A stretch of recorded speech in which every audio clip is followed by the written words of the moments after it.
Welcome to Nuremberg, the old capital of the Holy Roman Empire, the center of the Germanic Renaissance, and perhaps the most storied city in all of Germany. There is a lot to do, and we've got one weekend to do it.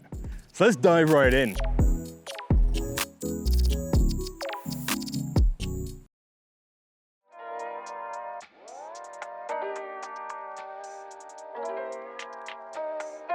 And so we will start off our Nuremberg adventure in the exact same way that you should too, right here at the Hauptmarkt. It is next to a rather busy road, but one wonders why anyone would drive when you can take the train. Considering the location of this amazing city at the center of so many routes, there is almost no excuse to get here in any other way.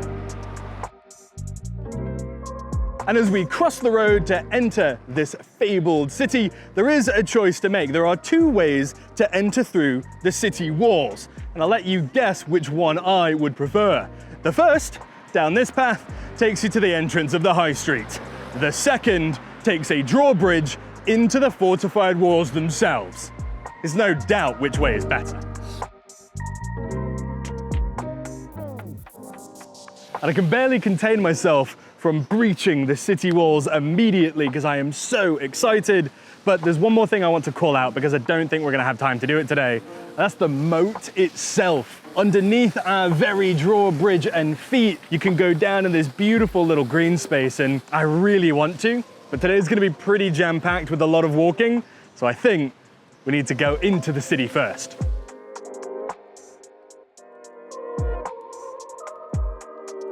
Okay, so we ended up coming down to the moat. It was driving me crazy. How could we walk over it but not come down into it? It's really awesome though. I really love that we're under the city walls right here. What I really love the most though is that we've been to so many towns and villages with their fortified walls, but this is a city wall at a city scale, and being down underneath it, you can really appreciate that. Yeah, you just don't normally see things like that.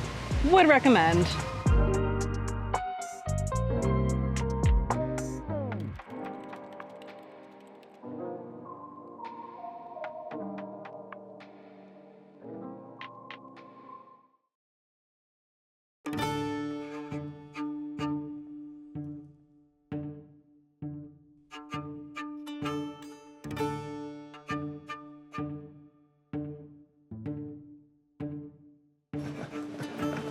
I mean, the Waffenhof is just so cool. It's like a permanent Renaissance festival or a micro-living history museum to old Nürnberg.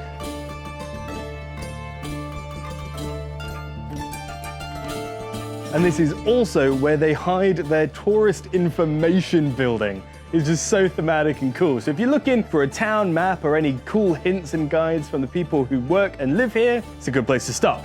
For me, I missed them. They're actually already closed. So I'm gonna have to do this solo.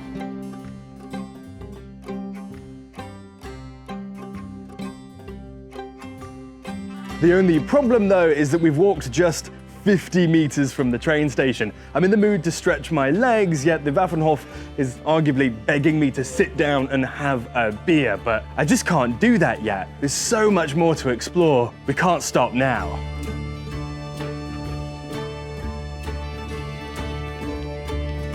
So for me, the Waffenhof is the kind of place that you need to earmark for later, especially for when you're hungry. Maybe you come back for some Franconian sausages. Maybe that would be the perfect thing to include in your food video that people will need to like and subscribe for, because as always, you know the drill. One video for the sights, one video for the food.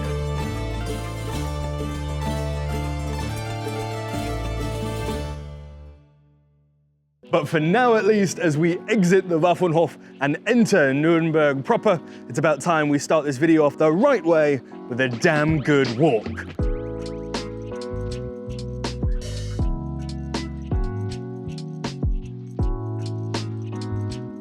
And what a wonderful city to walk this is. They have these incredible maps stationed all around the place, and we'll talk a little bit later about how truly pedestrian-focused Nuremberg is. I mean, it's going to become incredibly apparent soon enough. But what I want to mention at the map is the unique relationship we have with the river. Most of the towns and cities we go to, one side of the river is kind of favored over the others, but not so in Nuremberg. North and south are both equally beautiful, kept perfectly within the old fortification ring. There is so much to walk and see.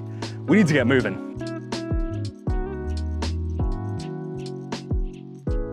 The pedestrian streets just seem to go on forever. No matter where you turn, it's still perfectly walkable and very friendly. It's just so much of a joy to explore this city. This is going to be one of those places, kind of like Regensburg if you remember when we were there, when I say this is the kind of place that you want to put your map down and just go on a wander. There's so many different places to find, so many nooks and crannies. Don't just load up Google Maps and find the most efficient way between A and B. You need to go on a proper wander. Nuremberg will definitely reward you for it.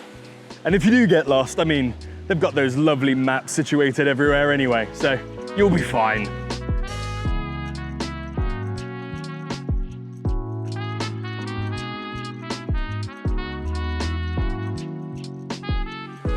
So what do you think of the fountain? It's really weird, and I love it. I thought you might. There's lots of skulls and bones and weird stuff. Yeah, kind of bizarre. It's perfect. And did you notice what is inside the tower behind you? No, what? That's their U-Bahn station entrance. You can see the sign right there. I wish we had an U-Bahn station in a tower. Oh, I am jealous as well. That's so cool. Ours are only next to towers.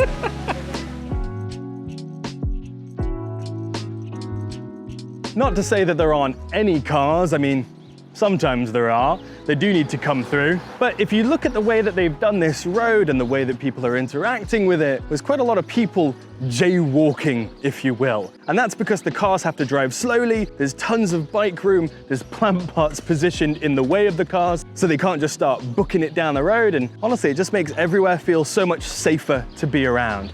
I mean, look at how slow he's having to go. But more fool you for driving in the center of a city. This is for the people, not for you. I'm still not sure how I feel about these things though.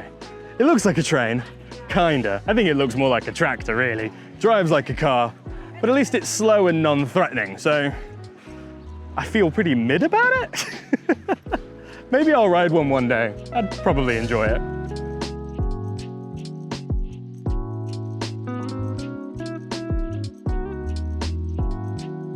As medieval and thematic as this city is though, there's still plenty of contemporary architecture, especially on the southern side along their very extensive modern high street. Adds a lot of contrast.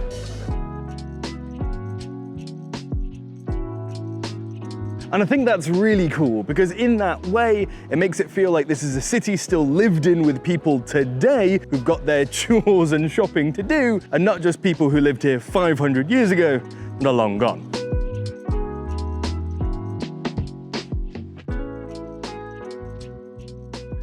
Once you hit the halfway point of our grand walking tour, you'll be by the river. And that's where our mission changes, because now it's all about exploring as many bridges as we can. Oh man, there are a lot of bridges. And you already know how much I love my water-based public infrastructure. The Kettensteg being my absolute favorite. Let me tell you why.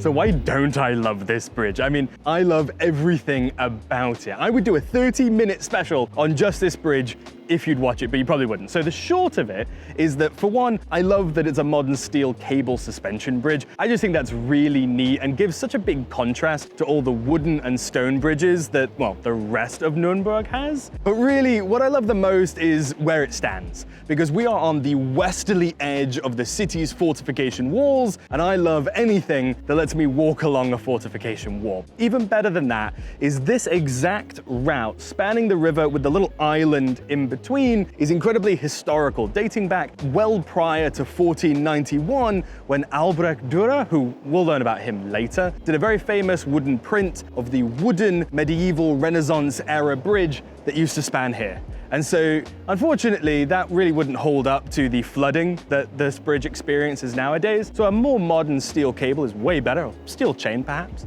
The layout, the length, the desire to cross the river at this point, the A to B, is incredibly historic. I love walking on it.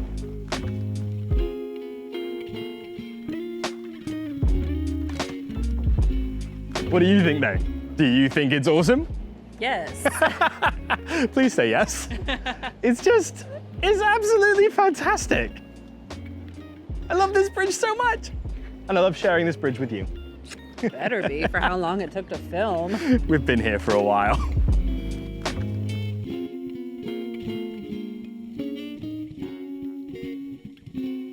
If you want the best photos on your vacation, the Maxbrücke has got to be the place to go. I mean, it's a nice bridge in its own right, but it's looking at the best ones. So make sure you stop over here to really appreciate the river itself.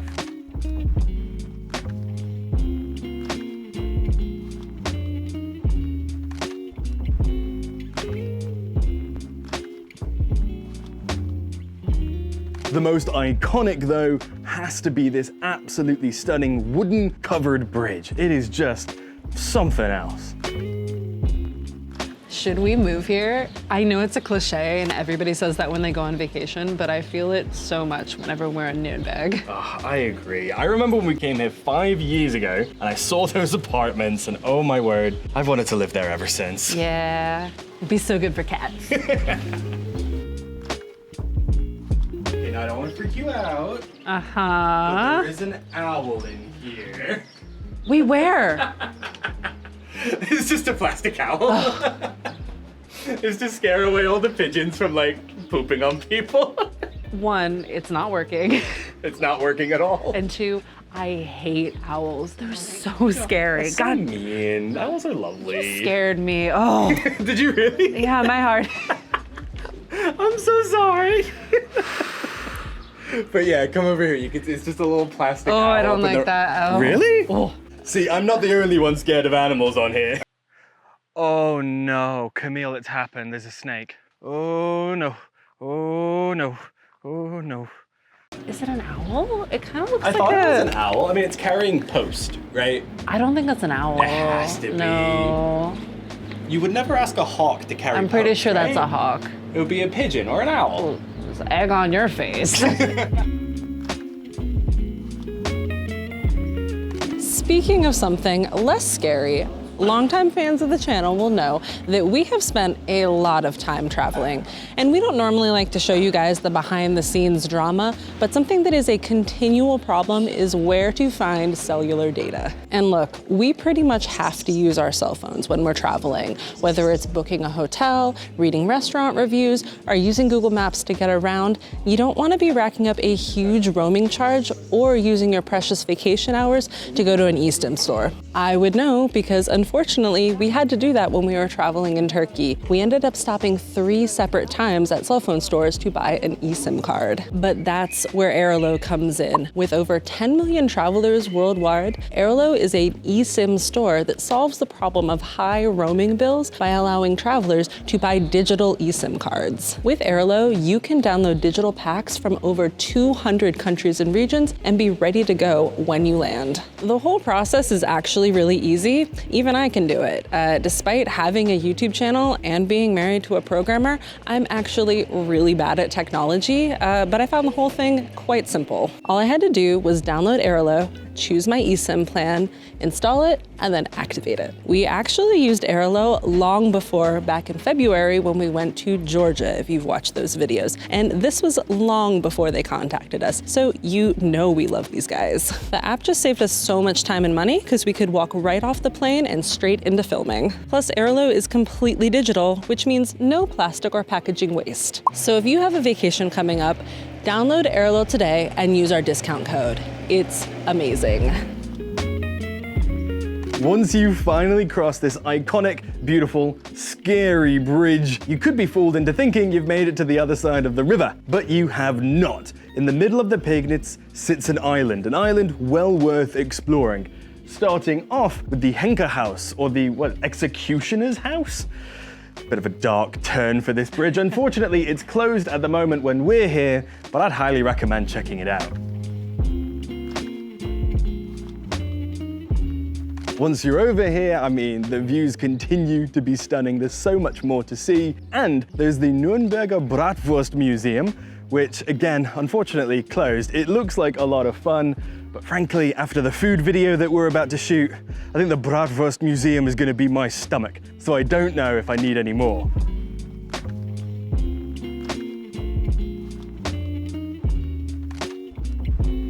Fortunately and unfortunately, I can only travel, well, when I'm not doing my day job that actually pays the bills. So I suppose this is a good time to remind you to like, comment, and subscribe, share the videos with your friends. I would love to do this as a day job. I'd love for this to pay for itself. God, that'd be cool. But no, I have to have a real job, so I just travel when I can. Would be lovely to do this full time though. Then I could travel on Wednesdays, and I'd do everything. Oh, and actually, while I'm thinking of it, if you do want to support the channel and you've already done all of those other things, don't forget that we offer itinerary consultations on our website where we can hop on a Zoom call with you to go over your itinerary and make sure you make the most of your time over in our neck of the woods.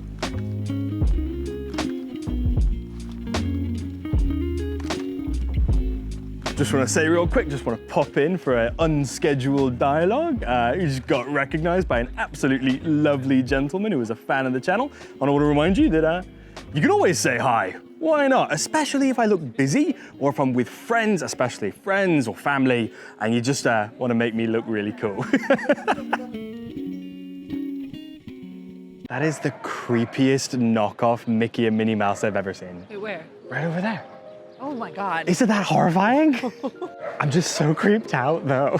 We're supposed to film here. There's supposed to be a whole segment here, and we will do it. We'll do it. We'll put our game faces on and we'll act. But just know in the background, it's just like the most off-putting mice. They're leaving. They're leaving. Scene. All right, now that we're no longer being visually accosted by those mice, I can calm down, I can relax, I can tell you about the market square because it's quite famous. In fact, in a different season, you might even recognize this church because this is the market square that holds Germany's largest and most famous Christmas market. And that is also exactly why we're here in summer, because I think so many tourists come here in winter. It's incredibly famous. You don't need Near from Home to tell you about the Nuremberg Christmas market. So I thought it would be a lot more fun to do a summer video and show you around the city itself. And I hope you agree. I mean, we did actually come to Nuremberg during the Christmas market season. We just chose to not bring our cameras for obvious reasons. I think this channel is at its best when we're doing something a bit off kilter, a bit unique, a bit different, showing you a different angle. So for Christmas markets, that's why I really love, say, the Ravenna Gorge market, under that viaduct, and of course, Christmas Market Island. That's what I love making. I think making city guides during the summer is really fun as well. And again, I think it adds a little bit of a different perspective to what you're used to, but yeah, if you're ever wondering why didn't we do Nuremberg Christmas Market while we're here in summer, that's why.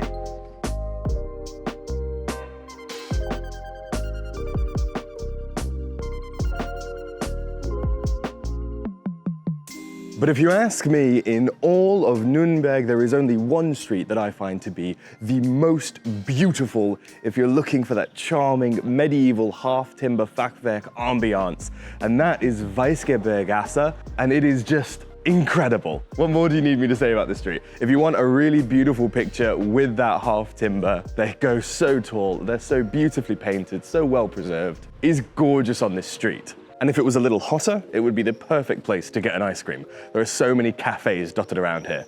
They're just, closed at the moment. But they won't be when you're here.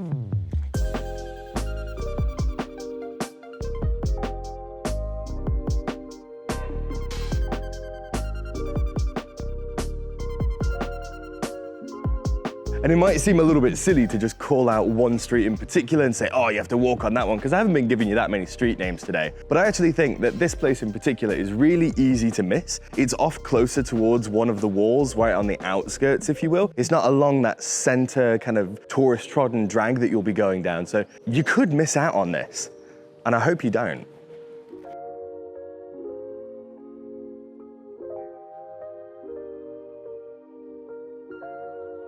And it bears worth repeating because, well, I want to repeat it, but we are in the second largest city in Bavaria, yet we are walking by these absolutely magnificent walls. You could be fooled into thinking that we're on the romantic road right now, but we're not.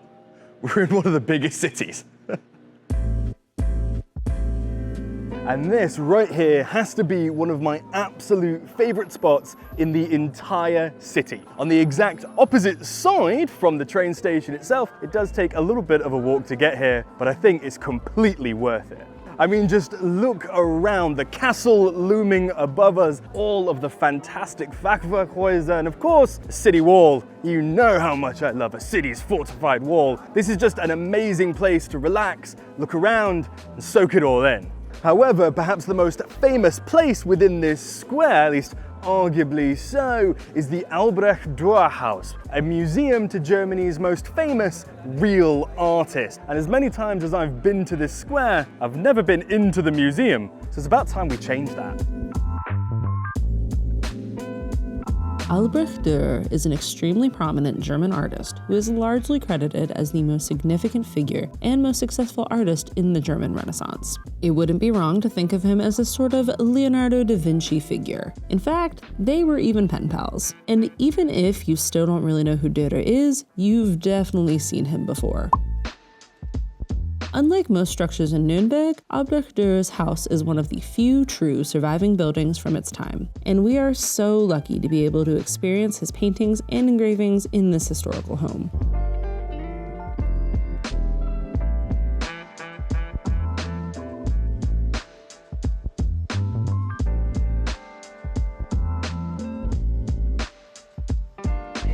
I mean, this is absolutely incredible. I mean, never mind the history, the art, the artist, the building alone is probably the best medieval house we've ever been in any country.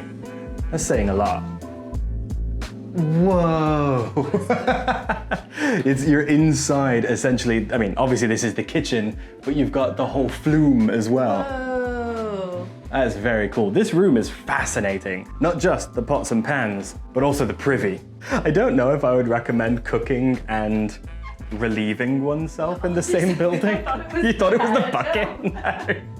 You really thought the privy was the bucket? I did. No, it's behind the door, which is locked, lest anyone use it. Apparently, it is a secret toilet. As he aged, his health deteriorated, as do we all. And so we had this installed to get away from everyone else in the kitchen.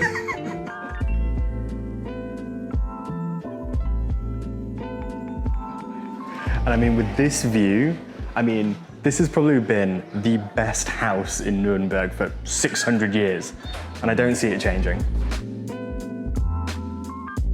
What shocked me upon arrival was their very cool, very edgy temporary exhibition, a walk-in tattoo parlor specializing in Dürer's work by a traveling artist famous for mixing modern tattoos with Renaissance art. I was so down for this. I mean, how cool would it have been to have Dürer's art tattooed on your body in the Dürer house? But alas, they are essentially booked out for the remainder of the exhibition. They are doing some walk-ins based on cancellations for people with really flexible schedules, so if you want to try your luck, you have until September 1st, 2024.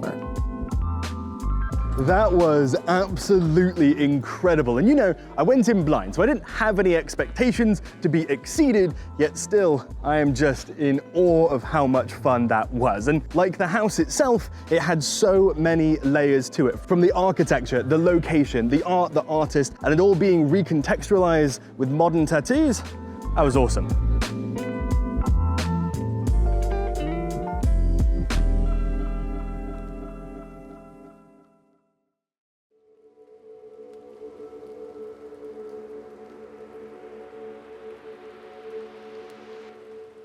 It is, however, now that we finally get to the rather unfortunate segment of the video where we encounter the elephant in the room, because of course, no discussion, no visit to Nuremberg could be complete without talking about its history. And unfortunately, that can't just be talking about fun medieval knights, lords and castles and Renaissance paintings, because, well, we're not the only people who thought that was cool. Of course, in the 1900s, when the Nazi Party was coming to power, in an attempt to legitimize their fascist rhetoric and draw a connection to the seat of the Holy Roman Empire and their legitimacy as noble rulers who always have been here and always should be, they used Nuremberg as their cultural capital, of course. This is where they held their largest rallies. This is where those rallies were filmed for propaganda. This is where in 1935, a special session of the Reichstag implemented the law which would strip every single Jew and non-Aryan minority of their German citizenship. It is for that reason that during the subsequent war, 90% of this city was bombed to the ground and why less than half of it was rebuilt. It's therefore why in 1945, the Nuremberg trials were held here, the subsequent hangings, but most importantly, this is why in 1945, there were 0 remaining Jews left within this city. They had been expelled from their home in numerous ways. And it's important to remember how that happened. It's important to remember the rise of fascism. And in many ways, it's important to remember that the buildings here have seen that happen more than once. This sort of thing is not a one-off in human history. In 1349, Nuremberg experienced a plague, and blaming it on the Jews, they were subsequently burnt at the stake and tortured. This is the kind of thing that humans do. They create an other. They use fascist rhetoric to create a powerful in-group, and they use it to destroy what isn't part of their in-group. And it happens again and again. If you don't watch for it, if you're not vigilant of it, it will happen again. This city knows that, and you need to pay attention to it.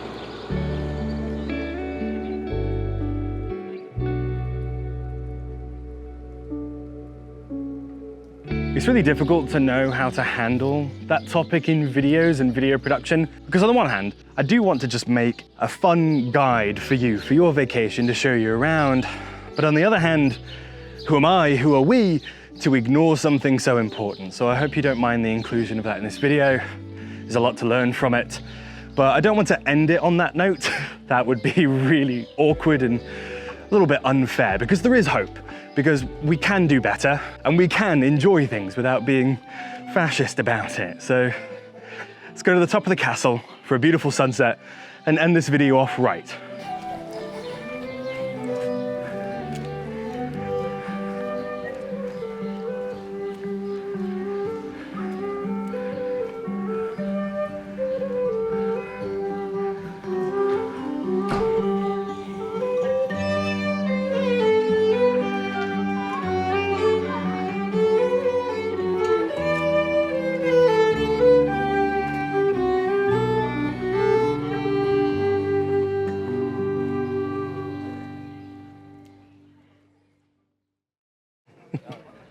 This is a beautiful castle, by the way. Well worth the walk, well worth looking at, and I would highly recommend being here at sunset. The view over the city is fantastic.